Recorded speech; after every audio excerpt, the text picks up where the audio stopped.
Hi, good morning, good afternoon, good evening, depending on what part of the world you're in. This is the Venture Outfitter. I am Kevin Klum, founder of Tech Ranch. Venture Outfitter is a program that we use to bring our community together across the world, and had some interesting concepts to be talking about today about projects that are emerging around this idea of FDI, foreign direct investment.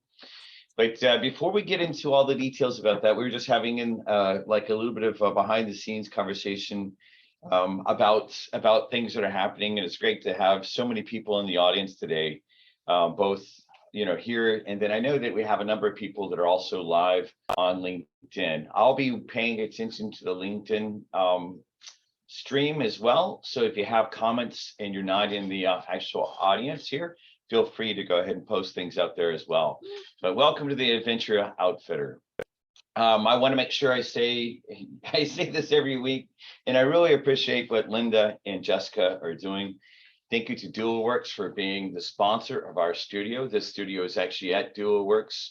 We have a long-standing relationship with DualWorks in that Linda Blackman started one of her first companies and was in our Venture Forth program many years ago. This was in the Venture Forth 17 cohort. We're way beyond like Venture Forth 55 at this point, but done really well. But part of what she's done is she has a co-working place in the middle of Austin at 183 Mopac 360. For those of you all that don't know Austin, this is right in the middle of Austin.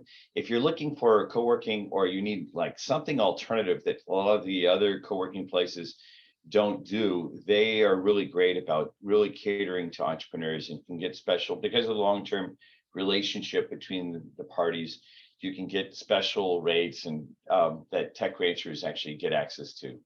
And they have this is only running for August, but if you're here and you would like to take advantage of co-working here, they've got this special deal where they're just saying, hey, you can just hop in and have two seats and to kind of just try it out. I think they're getting ready for the back to school session, because there's been a lot of now parents that have been showing up that as they're sending their kids off to school, they're doing the same thing about coming here as well. So thank you to DualWorks, and thank you to Linda and Jessica for being long-term sponsors of Tech Ranch and vice versa. So I introduced this idea during the program, the VO Weekly. I introduced this concept of like this small stack of boxes to say we need to be focused as entrepreneurs across all these different levels. The self, the family, the startup, the community, the market, concern area, in the world. And part of what I'm going to start doing is I think the thing that I see, and given that I've now been in entrepreneur support work almost 20 years, next year will be 20 years, or actually a few months from now will be 20 years. The thing that I don't see is I don't see kind of this holistic view on entrepreneur support about reminding people across all these different levels to really have to handle all the different levels, and all the breakdowns happen when you just focus on one. Like if you fail to focus on yourself and you just focus on your startup and you work 90 hours a week or something like that, which I have definitely done. I think I've worked more hours than that. You can actually have things fall apart pretty hard. And so that's part of what we're going to be talking about at times. I want to just use this graphic as a reminder. Several of you gave really great feedback about last time. I was surprised by the number of people who told me, hey, because of what you said about meditation, I'm now doing this meditation process. We had someone as far off as in the Japanese government actually say that, and that was watching on LinkedIn. And then we have one of our entrepreneurs he's actually American that lives in the Czech Republic. He had something similar, and now had, he said it was a little breakthrough, but a breakthrough nevertheless about that. So we'll start bringing up that. And I introduced a few weeks ago this idea of having a concept, the concept or just a small statement, words wise, just to remind us about certain things. So, or like, I do a lot of quotes and stuff like that. So I don't know this quote that I'm about to share. I'm not sure who's responsible for it. But I think it's a really interesting thing. And since entrepreneurs, like all the study says, that entrepreneurs typically carry, like there are more mental health issues for entrepreneurs than anywhere else. And that's why some of us start companies and we end up, because we're kind of against the grain. We're not exactly, there's some of y'all that know me, you know why I have kind of an anti-authoritarian streak. If you've ever heard my story, there's like a big reason why, and that contributes also to other stuff. But part of what I want to actually say is this. I saw this quote earlier this week. Is on one of my friends' Facebook, and it really struck home. The idea is behind every strong person is a story that gave them no choice. Behind every strong person is a story that gave them no choice. Several of you have reached out to me saying that you're struggling. I think I mentioned last time that we had a team member in Tech Ranch. We had a team member in Tech Ranch that lost her life partner to him taking his own life. And it is I'm just going to say the curse word, it is a shitstorm out there. And it's been hard, like the amount of crap that's happened to all these different people, and the crisis and stuff like that. And all I want to do is, I want to make sure that I'm messaging to people that, especially with some of the things that you guys have been up against, I will always take that call. I might ignore the question you asked me about, hey, help me get my company funded or whatever. I mean, yeah, okay. But the crisis stuff, I'm always open to, and I want to make sure that that our community as well as that. And then I want to also just have you recognize that there's a reason you're strong. There's a reason you're strong. And, I want to invite the community to honor that reason that you're strong. So be thinking about that, and let's continue to figure out, as entrepreneurs that are working around the world, many of you in situations that are just hellaciously hard to imagine. And we're going to talk about a couple of y'all in a little bit. Let's do that. I know that in my case, one of the things that helped me get through the pandemic, as an example, when some of the when I was having to lay off people at the Tech Ranch and stuff like that, was talking to another one of our doctors, just an infectious disease doctor. Sometimes he's on the program. His name is Emmanuel. He lives in Lagos, Nigeria. And just even be able to share, and like it was the middle of my night, middle of his day, and all that sort of stuff, that's really powerful. So take advantage of that. I want this place to be supportive to that need, because I think that's one of the most underserved needs that entrepreneurs face. All right, well, so let's talk about community. What I just sort of did was I went from the self stuff and started talking about this notion of community. I think that the community that we have, even though we can't, we're reconstructing it, we're taking it from what used to be inside of a co-working place. I started Austin's first co-working place, and we moved it into, we're moving it online and all that sort of stuff. And we struggled a little bit with the tools. I mean, everyone tells me Slack sucks and Mighty Network sucks. And Manu from 3 calls ago mentioned, hey, we've got this new platform. We're working on it. We're not going to introduce it until we're certain that it's going to solve some of the needs. But the community is the most valuable thing here. The community is by far, the community of people is by far the most valuable thing. And the interesting thing about the reflection on the topic of foreign direct investment and some of the opportunities that have emerged is a reflection of this idea that the number one thing that I want to make sure that I keep on presencing, whether it's on the internal conversation on the previous slide or this one, is this idea that we can really draw upon each other. And I'm now starting to see some effects that are, multi-country in the foreign direct investment side of the house. And I want to talk about that. We'll have some time to be able to chat back and forth as well, because we've got a number of countries, a number of cities represented, even in our studio audience. And then online, I haven't checked in just the last second or two, but I'm sure that we have a number of people that are following there as well. So be thinking about that. I mean, be thinking about how you can contribute to the community as well. How, what is it that you're actually making sure I'm going to say the word taking from the community. I don't mean the taking away, but taking as in using for yourself. I challenge everyone that can hear my voice right now to make sure that in the next 168 hours, that's within the next week, that you actually do two things with the community.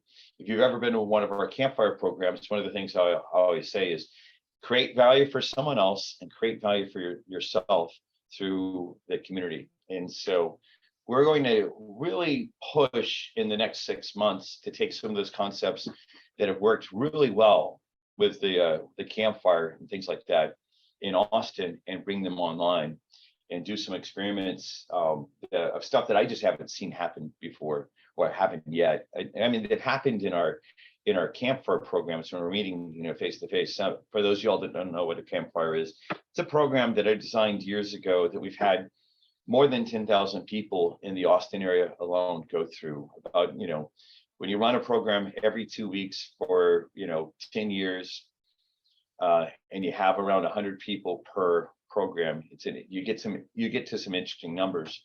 We want to make sure we have that available, and I'll really start presencing that back. But my challenge to each one of you is do something, make a request to the request Slack channel, and request something that will actually really help you move things forward.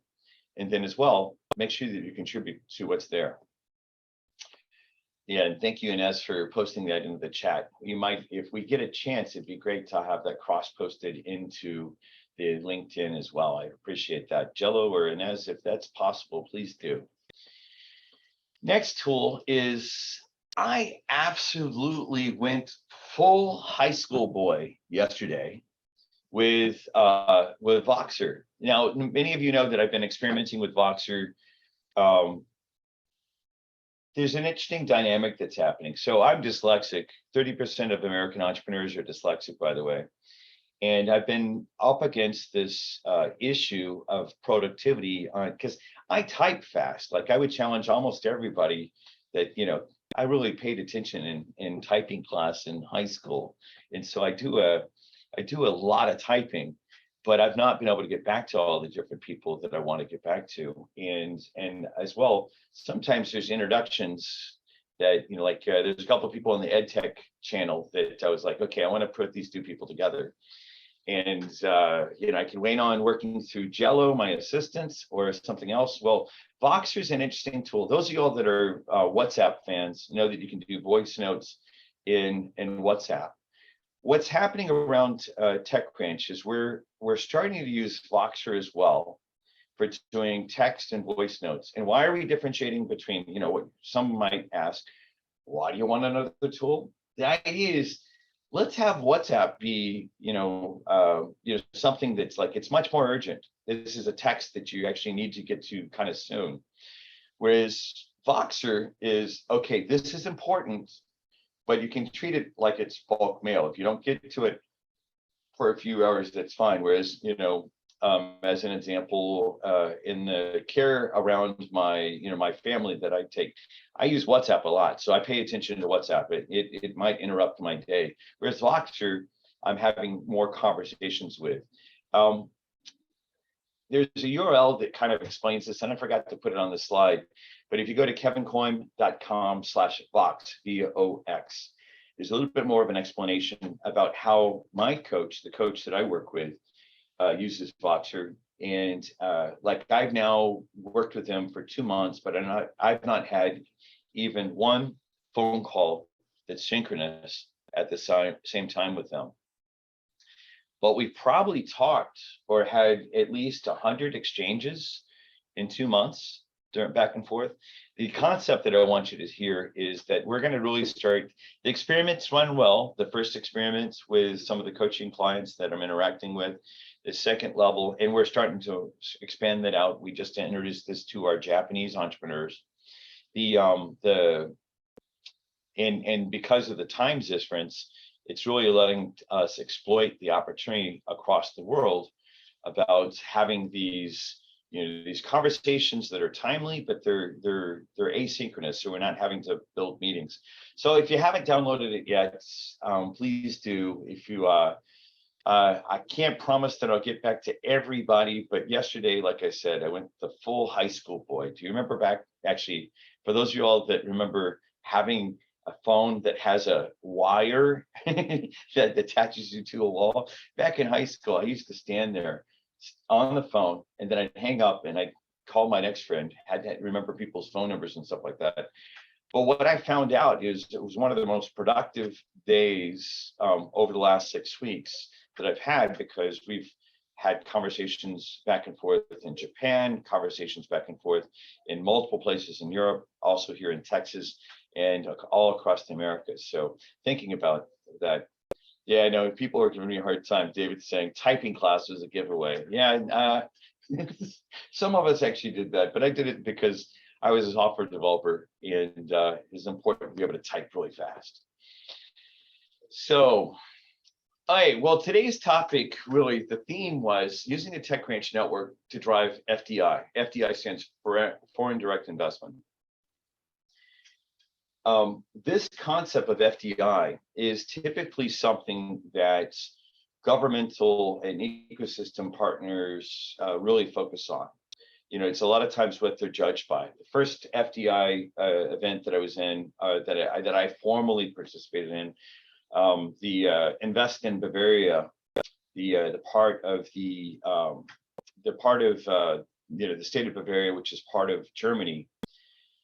They flew me out representing Austin in 2014 to look at technologies that were there, and it's really interesting because it was a great start. I got to be a kid in the candy store looking at all the interesting technologies at a place called Fraunhofer Institute. Fraunhofer Institute is a group of scientists that came up with the MP3 file for music, right? That's the thing that actually cracked that open. And it's always interesting to get to look around at the different sciences and stuff like that in the world. But what's interesting about this is I never really thought of the TechCrunch network being able to really drive this. And there's a new model that's emerging, and I'm going to tell you a couple of stories about how I'm getting to my understanding about this. One of the people that is related to one of the stories, just by chance, happens to be in the audience.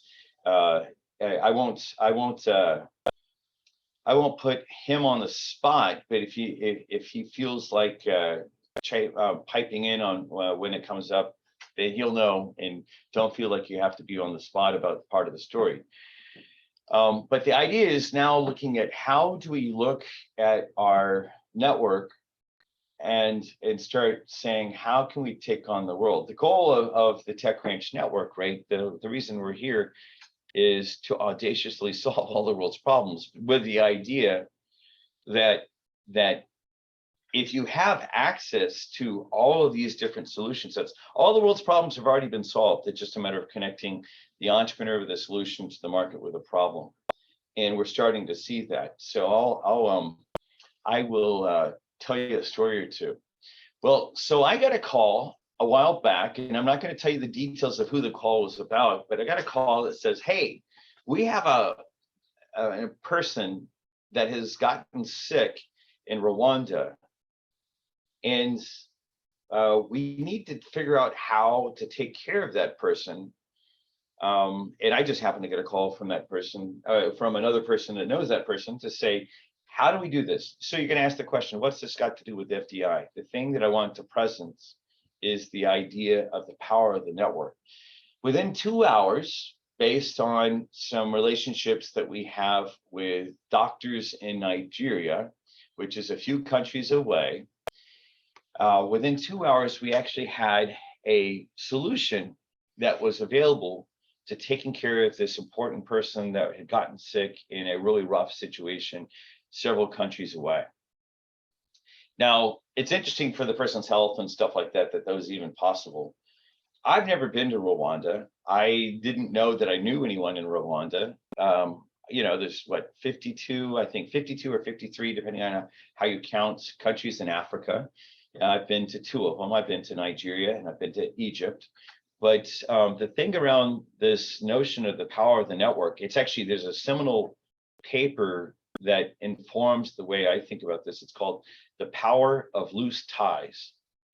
And it'd be interesting for you to know a little bit about that power, the power of loose ties.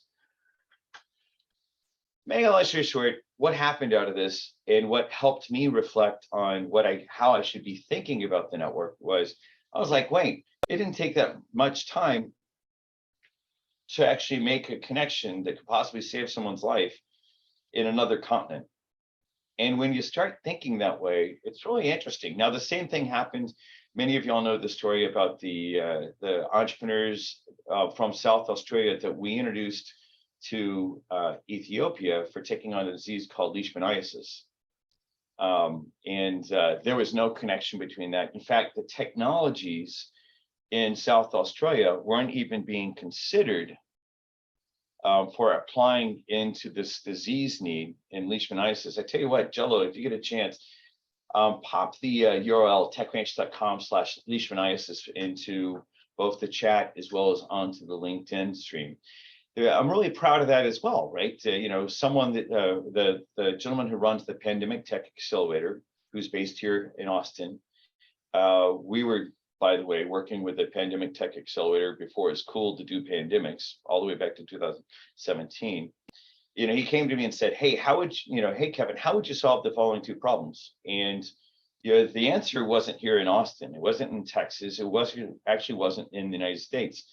But I had seen interesting technology on the second floor of this building in Adelaide, Australia, and on the third floor of the same building. Those two parties hadn't worked together, and we started looking at together. Now, to hop over the next story so I can get to the next story about this. The thing that's interesting about that was, this is now on the radar of the World Health Organization, Africa, and they're actually driving things forward. And the group has done more than 200 iterations of process on that. So just something to think about how this type of stuff works. Which led us to now, there are two really interesting projects that are happening. Now, I'm going to shield a little bit about the actual projects because they are emerging, but they're now rolling. In fact, as I've been sitting here getting text, I'm getting text from all over the world. But the funny thing about it is I'm getting text from one of the people that's in charge of one of the deals that I've actually talked about. Unrelated, he knows that I'm going to talk about this publicly, but he doesn't know that I'm talking about it right this second. But one of the things that started happening was there's business opportunities that emerged in that same way that those two projects that we were doing on our nonprofit. As an example, we have a high net worth Mexican that is now been introduced to a Argentinian politician for putting together a project that for a company that's based out of the United States, but that's going to deploy their products into Germany. Now, the cool thing about this is, and part of what I'm wanting to reach out to the community is a lot of my role now that we have other people taking on some of the coaching aspects and some of the learning management aspects and stuff like that is, the fact that this little network that is driving activity from the United States through Mexico, through financing from Mexico into Argentina for serving a project, serving a medical issue in Germany is pretty freaking interesting. And what's weird about that is it's not like it's so complex that we couldn't replicate it. In fact, that's why I want to actually tell you another story that's happening. And I'm sorry to not tell all the details of the project. I decided to roll back just a little bit, but you could ask me questions about it when we get to the question period of time. The main thing is to be thinking about now as an entrepreneur, one of the things that the entrepreneurs in the network can do that I want you guys to think about is you could do these kind of deals too with the tools that you already have in front of you. One of the people that just showed up on the scene as an example, her name is Denise Kern. She's a educator and a psychologist that works with kids in schools. And I'm just about to, Denise, I'm going to put you on the spot, but not just yet. But as an example, there's an opportunity between her, the technology that she needs, and one of the 9 startups that we're working with from Japan right now. And it could, like in this case, it might help her leapfrog over, however many, man years of software development to be able to leverage someone else's product into that. That's one way to think about it. Like you might say, hey, Kevin, I'm right at the very beginning of my process. What's this got to do with me? That's an example. Another example with one of the Japanese companies, since I'm talking about Japan, is we have one of our Japanese companies makes a battery that is a replacement for lithium ion batteries. Like everyone's saying, we don't have enough lithium to do electric vehicles. And that's probably true, right? Lithium is kind of hard to get to and stuff like that. But they've got a replacement that's carbon-based. And what's interesting about that carbon base is, and now they're already doing manufacturing in China.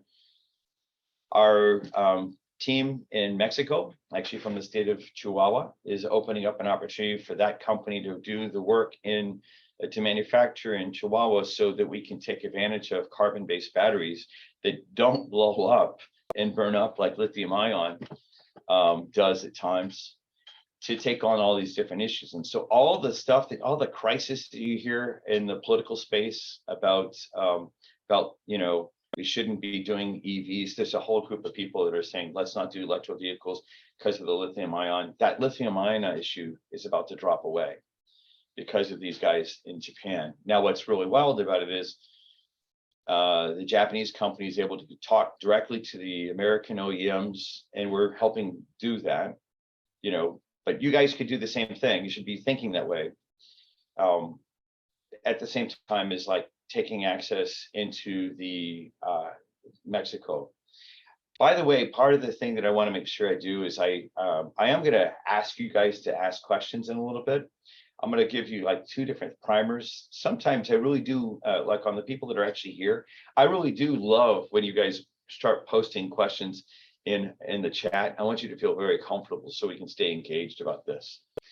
The one thing that I want to think through with you is there's a concept that you've heard me talk about before, for those of you all that have followed these sort of things, about what makes entrepreneurs entrepreneurial.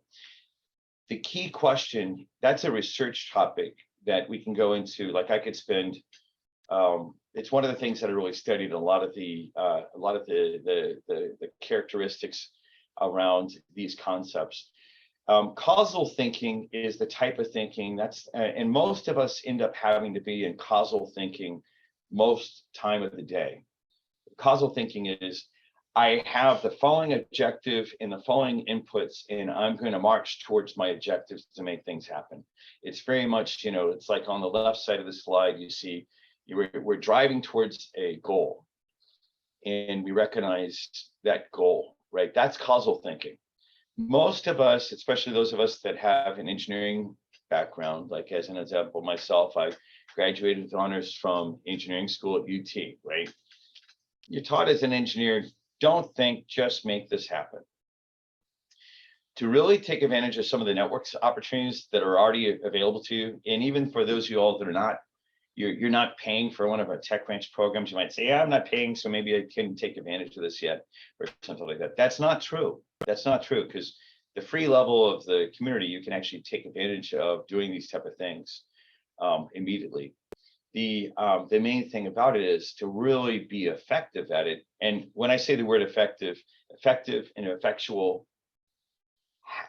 obviously they have a similar roots, but the words mean very different things. Effectual is the chef that can walk into any kitchen and based on the ingredients that he or she is given, somehow be able to produce something like cook something that you couldn't imagine, that just blows you away. On some of the cooking shows that they have, where they have contests like the Iron Chef and stuff like that, those people have to orient their minds in an effectual thinking kind of way. We're not taught this explicitly, at least I wasn't taught about the distinctions between the two. Most of the training, at least that I've received, and I think most people that I've met have received, is about getting to a result versus looking at what's possible. So, make a long story short, I want to have this be in our language, as well as we open it up for comments, and you say, hey, Kevin, I have no idea how to get to the, I've got these different component parts, but what can I make happen with that? I'd like to on the fly, who knows that I'll actually be able to come up with a result, but I'd like to point to the things that might be helpful for you. So those of you all that are in the actual studio part of this, we'll do that. We'll have that conversation right now. We're not going to talk about it theoretically and then not do something about it, because that would be wrong. That would be against my ethics. So, but we'll talk about that right now. And the fundamental question here is, what is it that creates an opportunity? And the question I want to ask to you is, what is the opportunity that you're looking for right now? And I mean, we're going to pose it as a question. I'd like to take a couple different people that have something that they'd like to bust through. It could be on the personal side, but I'm really right now thinking that the thing that would be really interesting is how to open up opportunity on the business side, and let's just play with that. Let me know what you think. Does anyone want to lead and actually say, hey, Kevin, I don't know what the opportunity is that I should be looking for, or this is like what I'd like to cultivate. But would anyone like to be on the spot and actually say, okay, let's take advantage of this? Oh, Linez is raising her hand. So, Linez, it's great to have you back here. Why don't you, tell us, what is the opportunity that you're looking for, or what is the opportunity like to create? So there are two things that I have in mind. Can you hear me well? Yes, we can. So one is to just bring the community together, to engage in dialogue and get to know each other, and whatever other objectives would be served in just having everybody together at the same time in some sort of online event. And I know how to make it happen. So, I just need to put together find out what is important to have as an objective and just get the funding for it. And the second opportunity that I see is I would like to create a pilot of a group coaching program specifically for women. Well, so let's, the second one might be easier. The first one, it sounded like, was around the tech ranch, or around something specific in the tech ranch? Or? Both of them under tech ranch. Got it. Like as tech ranch. I'd love to see we've Tech Ranch has a history of supporting women entrepreneur programs, and so I love the idea that we might, I don't know, how about we take that one and actually start working on it and see who might be involved and interested and stuff like that, because I'd love to support that. Okay. Well, I mean, wait, what do you need? Oh,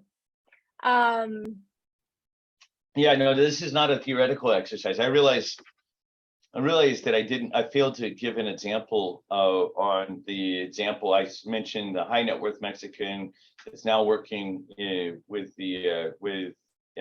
people that I introduced him to in Argentina, that is working with scientists that are actually out of the United States, that that sort of stuff.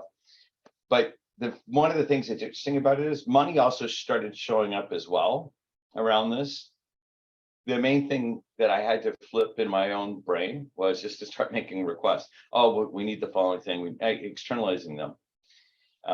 some of you heard me talk about externalizing requests. Some of you have not. So that's what. So Inez, what do you need? Or what do you request? Yeah, I just need maybe the knowledge to be able to put the request for money in a way that makes sense for an investor to invest in. And are you saying for the Women's Entrepreneur Program? For both of that would be for both of them. It's just that the women's group coaching program, it's just an easier thing that could be started like immediately kind of thing. I even have like, because I think of it as a pilot, and then I have the perfect bilingual coach to partner with. And then once that pilot is ironed out, it can be replicated in different languages for different minorities and so on. Well, understood. Well, I would love to go ahead and have that be supported by, set up a Slack channel today. Let's go ahead and it's great we don't have parity. I won't be happy until we actually have 50-50 parity in here. I mean, there's been times that the Venture Forth program had more women in it than it had men, which is great, just because I do want to be a support for women in entrepreneurship. But that being said, I think right now we could at least poll for 1, 2, 3, 4, 5 women that I know that are in the Zoom alone, and actually see who would be interested to start building that around. Yeah, because I am very comfortable making requests and asking for help, but I think there is a specific skill in asking for money, and I think this is the next frontier for me in terms of learning. Got it. Request wise, do you have any requests for anyone specific about that? Yeah, $20,000. That sounds good. I'm getting it through the back channel also. David was saying women entrepreneurs, a good contact would be Janet Walco from UT's Drug Dynamics Institute. If you feel comfortable sharing that back and forth, that would be great as well. I think the thing about it is let's to start the main thing I'm trying to do is make sure I say, I think you already have support. If I'm getting text right now, that means that you have people that are interested. So what are the next steps you suggest for me? Put your email address into the chat and make sure that everyone can get a hold of you, and then immediately follow up about with people that are there. And then for those of you all that are here in the actual the studio audience that are interested, please share it. Okay, and do I also open a Slack channel about it? If that's what you like, you can use one of the existing ones, or you can open a new one. And if you have any difficulty, ask Jello for support. He'll do it. Okay. All right. Thank you. Perfect. I mean, it's that simple to get things started, right? And then the main thing is just keep on asking requests around it. What's interesting about this, though, is the possibility of having a network or the sub network across all these different countries represented too, because I think that would provide a lot of insight back and forth. Yeah, and I would like to do things that are multilingual as well. Yep, exactly. It's funny, I just got a call from one of our historic, one of our groups that one of the women that's actually been on our Russia project as well as one of our Norwegian projects. I don't think she knows that this is running at the same time, but yeah, she speaks 5 languages. So give me a link to something and I'll text it back to her. Yeah, it's interesting. Let's keep on bouncing around. Thank you, Inez, for starting that idea. The main thing is just like seeing how we can pull more of the requests back and forth. Jorge, you've got your hand up and you just pasted something into the chat. Part 3, building efficiency and resilience. Hi everyone. What I want to share is that last week it was published the Inflation Reduction Act. that includes in a section the part 3 building efficiency and resilience. I'm going to share this in the WhatsApp group. And there are big rebates for existing buildings that are transformed to housing, especially to affordable housing. And we want to go all the way to net zero carbon building. So my request is, once again, if someone is interested in using these rebates that are going to be available for this kind of transformation, just let me know, and we're more than happy to make the consultancy for a net zero carbon bill. So if you were to give like a target, you know how in well, even though you live in Guadalajara, I know that you've seen me talk about when hitting the target. Sometimes if we describe the bullseye versus the target, you kind of gave us a target of people. Give us a bullseye.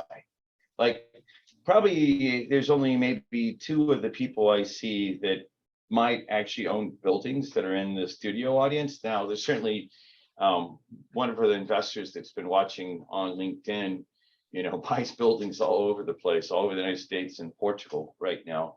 So there are people there. There's at least one person I know that listens. But the thing that you might do is, instead of painting a general target, be specific about the bullseye. What type of buildings would be perfect for this? Well, the perfect client for us. Let me say, yeah, for your company, for the opportunity that's in the new policy that's just been rolled out. For your company, new policy, targeted part of the United States or geography, what might that be?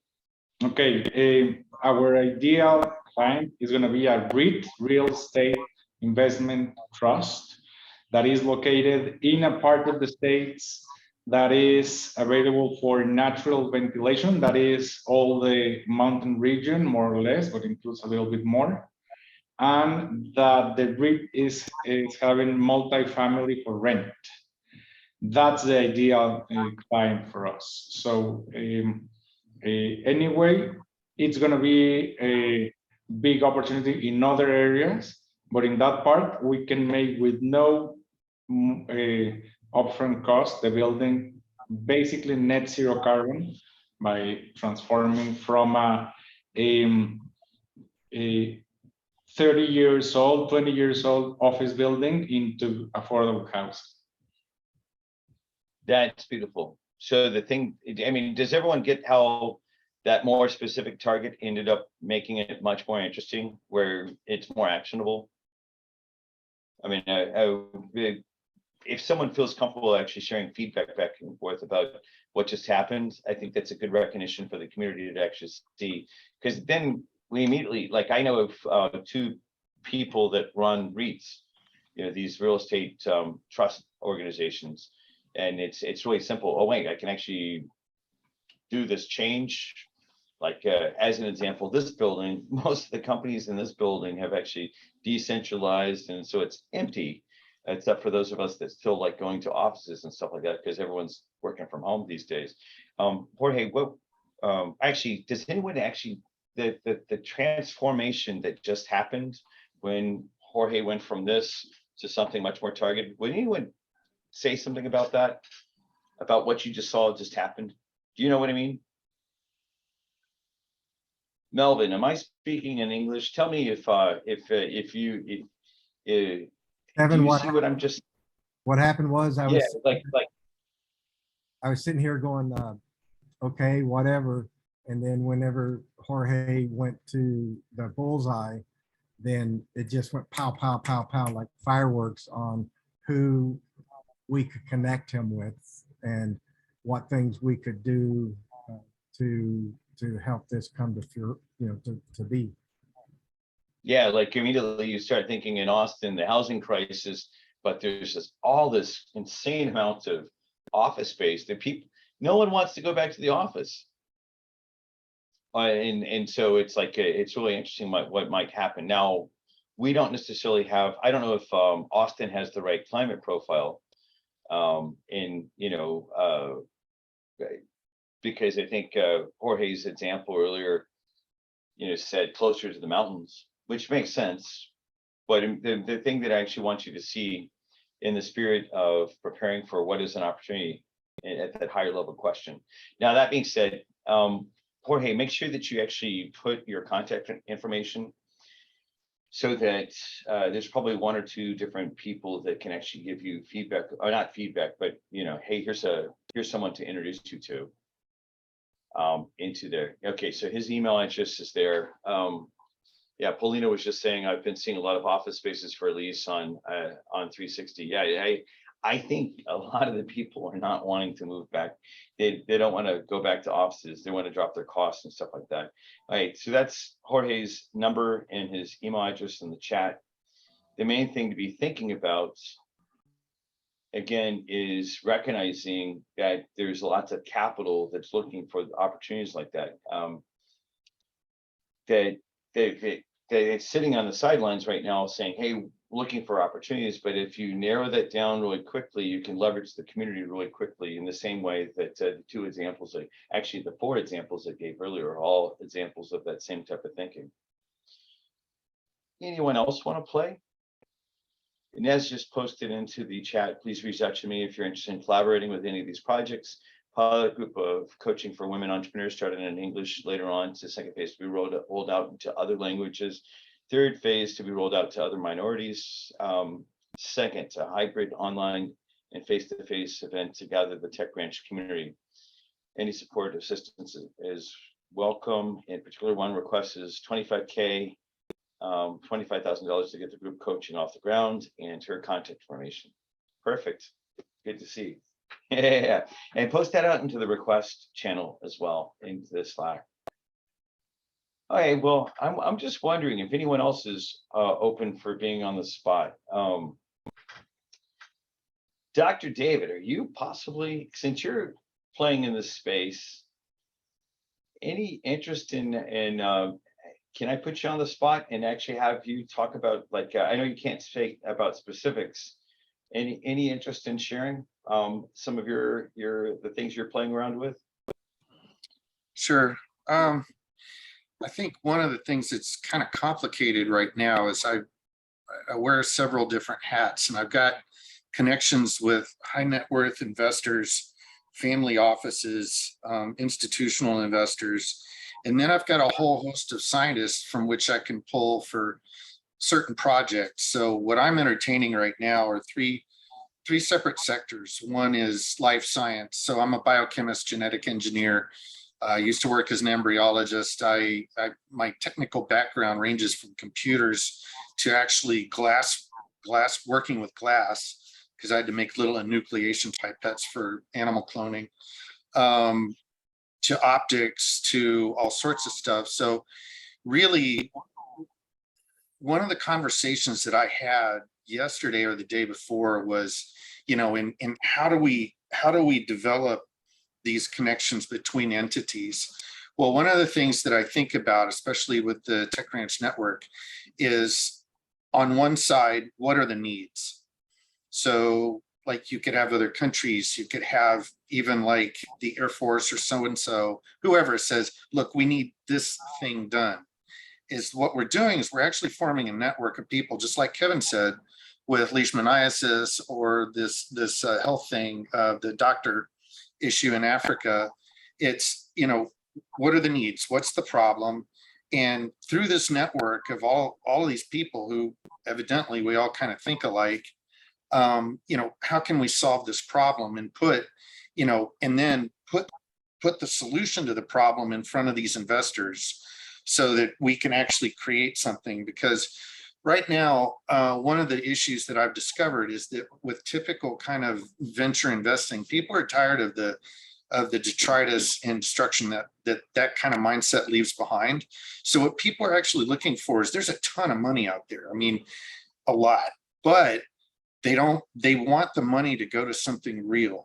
And so that's kind of what I'm wrapping my head around right now is, when I think about the Tech Ranch Network, and especially, with other countries and things like that, it's like, hey, what are the needs? And, I've been around to the economic development corporations all around Texas, not just the, the state one, but regional and county or whatever. And each one has a little bit different flavor. And I live up in the Temple area, and up here, their thing is manufacturing. If you're over in Killeen, Fort Hood, that's more computers, cybersecurity, and that sort of thing. So there's a lot of opportunity here. And I think this network is going to prove very fruitful. So that's my little. Yeah, well, spot thing. it's been interesting talking with David, because as an example, one of the things when we kicked off the Texas Hungary Venture Bridge in November of last year, and then the Texas Czech Venture Bridge in April of this year, one of the things that we started recognizing is, imagine you have like very interesting science that used to be behind the Iron Curtain, and that those scientists don't necessarily know the whole process of commercialization in the same way that a la the American style. And it's quite interesting to think about what, here you have the science that actually could save your family member, because they figured it out, but it doesn't have a commercial vehicle around it. That's another thing. Like my conversations with David and I have between the two of us have really started prompting that a different kind of thinking that I want to start enculturating across the network, not just something that I get to take advantage of or David gets to take advantage of. That's why it's important that we start becoming that. Cool. Well, I want to do a really quick shout out to Melvin. Thank you for sharing the all the stuff that's happening in the chat. I told Denise, who's here for the first time, that I was going to put her on the spot for just a little bit. Denise, before we started streaming, you had talked a little bit about what you're up to. Why don't you tell us again, what's your venture, what's your background really quick? Just kind of give us a short synopsis of who you are and what you're up to, and what kind of request that you'd like to make out to the group. Like what would be valuable to help this important venture that you're doing come out to the group. Hop on in, and thank you for being here. And just like in good true TechCrunch fashion, we're here to kind of put you a little bit on the spot, but you're doing great things. Thanks for joining us. Please. Okay, well, thank you. I am a retired educator, started as a teacher, then became a school counselor, then became a principal, then et cetera, et cetera. Anyway, I've always wanted to be helpful and help people learn. My area of expertise, I have a PhD in guidance and counseling psychology and a master's degree in elementary counseling. But I've done all of my counseling in a school setting, educational setting, but it's been, I used a lot of different skills. I've handled traumas. I had to coordinate a bus accident that had a busload of children, of elementary students. The bus crested the hill and rear-ended the bus and left one of the children in the van that they rear-ended dead. Happened to be a teacher, and her stepdaughter, her natural daughter, was in the front seat, so escaped harm. Anyway, I've handled the traumas. I've been a principal. I became principal of that actual campus that I'd handled the trauma for before, realizing I had to put that community together. That's how I figured out how to do you deal with the trauma first and the mental health first. The relationships are it. And with the COVID stuff now, we don't have enough teachers, we don't have enough counselors, and we have children that have higher needs than I've ever seen before. So I needed to figure out a way to help them help themselves. And so I have figured out how to do a game that is sort of like Web 2.0 or digital Oregon Trail, where you have a challenge and then you have choices and then you solve the challenge. Because the learning process is you go from the concrete experience to the pictorial experience and then to the abstract. That's learning, that's a process for everybody. It doesn't matter what age they are. So I wanted this game to teach the life skills along with the content that is integrated with what they're supposed to be learning anyway, and using the social skills, the life skills that they need to learn first in order to be able to survive. building relationships and learning through that actual interaction, because that's how we learn. We're learning right now by interacting. And so I need a game that will simulate that, but have actual real experiences so they can tell the difference between reality and fantasy, especially for elementary kids. That's hard for them. They don't see it. And now I'm thinking a lot of grown-ups aren't seeing it either, but you know, anyway, I am pre-tech. I'm pre-computer. I did my PhD on key punch. No lie. And so I have no idea how to do it, how to pay for it, how to set it up. That's where I am, but I know it works because I've done some of the stuff. I've done the research. I've been working on it for 7 years. And so I've got data and I know techniques that work. I know kids and I know families and I know grownups, and I just need the technology part. Sounds great. Well, so what I want to do is I want to make sure that anyone that how would you like people to get a hold of you if they have ideas and interactions? If you have like an email address, or if you want to, you can actually do it. Since we're going public, you don't have to publish your number here, but if there's like a way for someone to track you down, you could also just tell us. I mean, it's fine for them to go through, me and Tech Ranch to get to you if they have ideas, but any specific way you'd like to be engaged right now I think I'd like them to go through you, just because I don't know what else to do about it. So if they are interested in more exchange, go through you first, and then I'll figure out what else I'm supposed to do. I can't even figure out how to put right in the chat right now. No worries. Well, and so there were yesterday, one of the experiments, by the way, for the rest of the community, the people that actually see this, Denise is the first person that I've had purely this is the first time we've talked live, interactive. Right. For those of you all that hear me talk about this whole Voxer thing, about what I want to start doing, because there's so many people that need to come inbound that are asking where to go and stuff like that. Thank you for doing the Voxer experiment with me, because it's perfect. It allowed me to understand a lot about your venture that typically would have taken 2 meetings before we could get to the point that I felt comfortable in just having you speak about what you're up to, because it's really important. The amount of trauma that our school children are seeing, especially I don't have kids, but I have several friends that have kids that are just talking about that they don't want to go back to school because they don't want to get shot. Exactly. And I don't blame them. I'm like, it's like, I don't blame them at all. I had my own reasons that I didn't always enjoy going to school, but getting shot was not one of them. Right. Exactly. I'm like, you can't make this stuff up. It just is. Yeah. It's incredible to me. It's absolutely incredible. And keeping children safe by locking them in a desk that closes in case there's a active shooter. I'm like, seriously? I saw that on one of the commercials. They have a cage that you can lock yourself in. No. I don't know. It's kind of like, I remember back, when the 4 Air Force captains came to my middle school to tell us how bad the Soviets were, and that we're going to have to climb under our desk.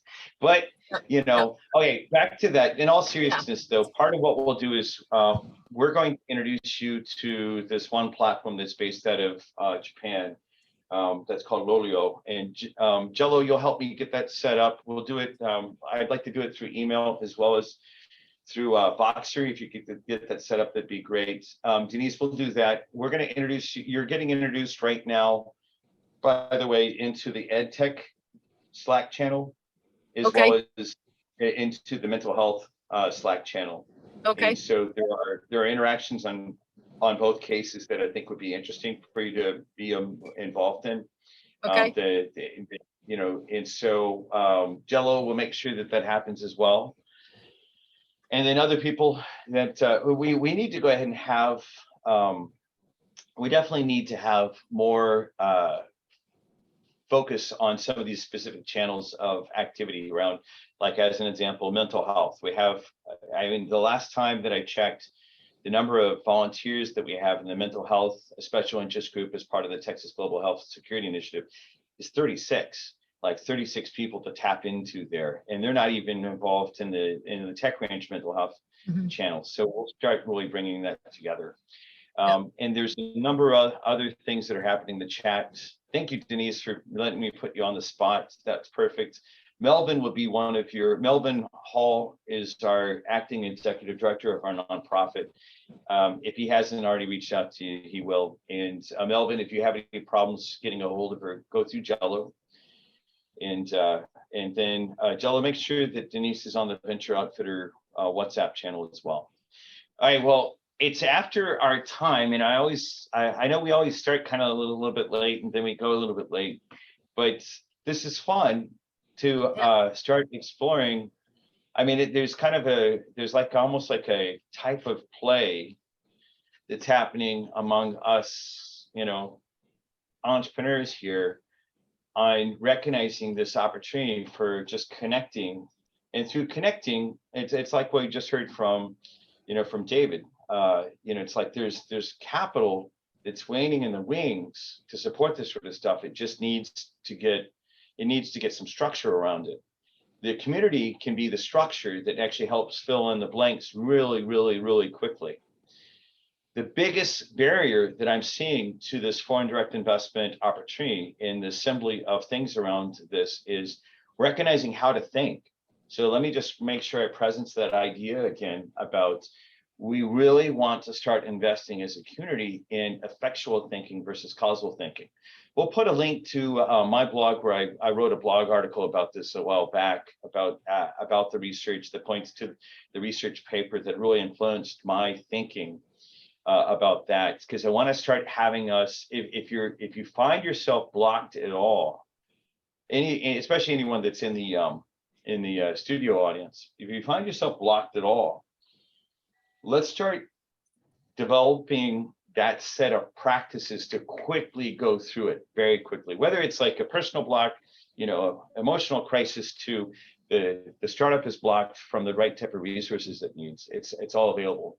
All right, so for everyone else that's watching, if you haven't already gotten onto the Tech Ranch newsletter, please connect here and do that. If you want to be introduced into our country manager program, sign up here as well. If you want to be listed as a mentor and you have scar tissue to donate to other entrepreneurs, sign up here. We have not put the onboard to the community site yet there. We will do that in the future. If you have interest in that, go to the Tech Ranch contact us form, which is at techranch.com/contact us, all one word, no space, no dash, and make sure that you actually let us know. Let's see, and I have a couple other people that are actually saying, would I share the slides from today? Yes, I tell you what, if I can ask Jello if you'll share the slides, that would be great. And Inez, if you have keynotes, we can share directly off the keynote slides directly as well. The other thing I'll ask Jello, and then I'll let Denise know this while we're still here. Jello, the thing I'd like you to do is I'd like you to make sure that you make a time slot on the YouTube, so we have the different people who spoke, so we can actually have the things to say, hey, here's this person connect, like here's Denise, and with an overview of her startup, and we'll share that as well, that type of stuff as well with other people. Like as an example, I'd like to, by this evening, which will be Japanese Friday morning time, I'd like to make sure that Lolio has your information, because I think they'd love to talk to you. And then I think their platform could be where you actually do your first prototype and get it done in a matter of weeks versus years or months. So That sounds awesome. That sounds awesome. I have grandkids waving at me. I'm in the leave, and I will look forward to all the information. Thank you, thank you, thank you. Yeah, thank you, Denise. Okay, well, I'll tell you what, I think it's time for all of us to leave to get back to our other productive work. It's always an honor to be here with a group of entrepreneurs that are driven by vision and values. Thank you very much for being here and for participating back and forth. Let's go change the world for the better together. Y'all take it easy.